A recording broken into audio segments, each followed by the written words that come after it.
ngibize 15 ngibize ngosuku lwenhlupheko ngiyakukhulula wena uyakungidumisa ngibize ngosuku lwenhlupheko haleluya amen ngizoyenza nje lena as a scenario simple scenario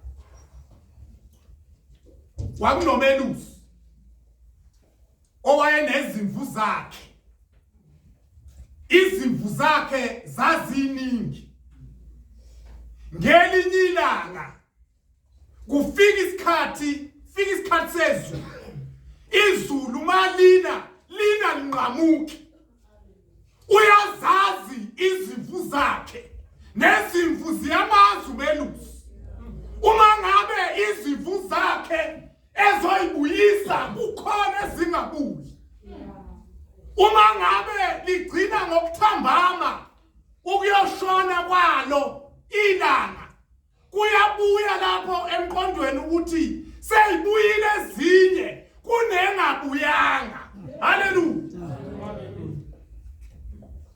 uyahamba uyolala uyayithatha lezi uyoyifaka kuphi endlini ethile ngoba abantu abafuyile baba nezindlu la bafaka khona impahla zabo haleluya mase ithathile zonke lezi ulala enenhliziyo ebuhlungu ukuthi kukhona eyodwa engekho kanti kuzohamba hambe izulu lehle bese kufuneka ukuthi nale ikhumbule ekhaya hayi ngoba iyahlupha imvu engazi ekhaya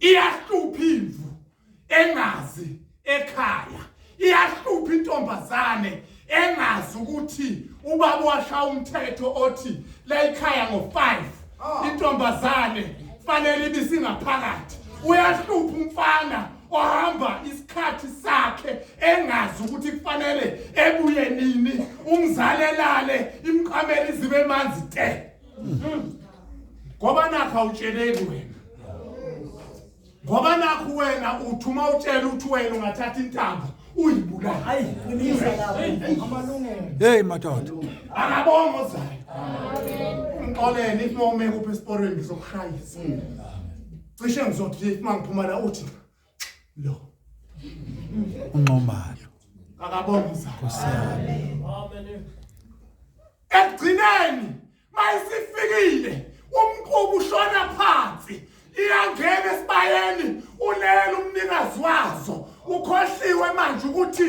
ulala inhliziyo ibhlungu iyakhala imvu esibayeni haleluya haleluya mayikhala imvu nanku maka wemvu uma ikhala ithi me uzuyayizwa ithi incwadi ngibize ngosuku lokuhlupheka iyakhumbula imvu ikhumbula umelusi wayo ngazathi nathi njengoba sikhula futhi sikhona singamkhumbula umenzi wethu ekhathini esodlula kuzo madoda ayiqinisa lapho sinenkinga eyabantu abasha abathi masebenezinto bese beyamkhohlwa uNkulunkulu akabongo zabo ngiyabonga baba ngoba yabona la cishe uyazi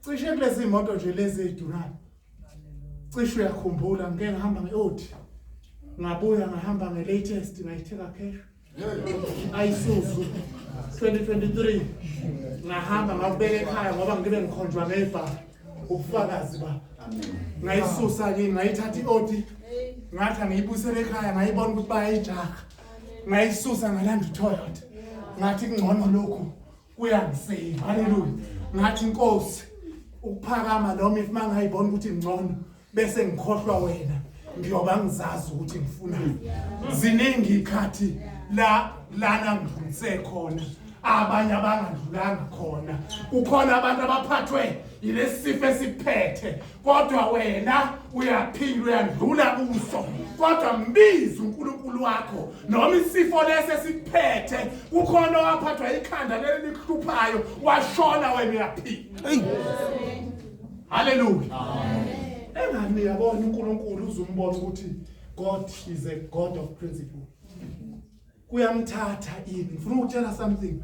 Kuyamthatha umuntu ophilayo okadaziwa ngisho abazali bakho ukuthi umntanethu uyaphila, umntanethu usahlolwa, emthatha uNkulunkulu bese kuthi lo ogulayo owaziwayo kuphi endaweni ukuthi unamagama usekhonjwa ngekhanda ehambe yongcwaba lo.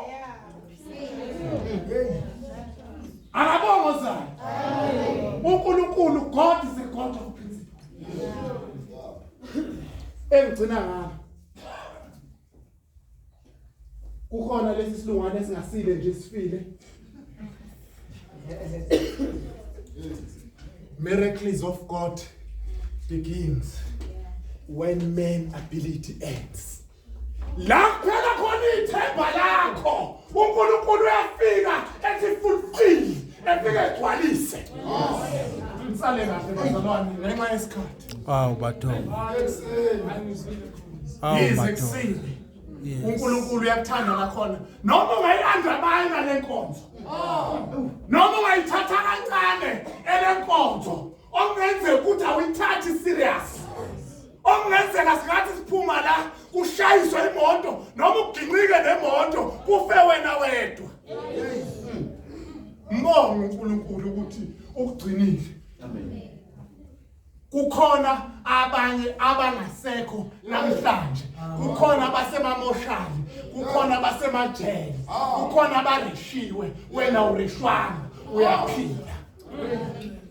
Siyabonga bazalwane.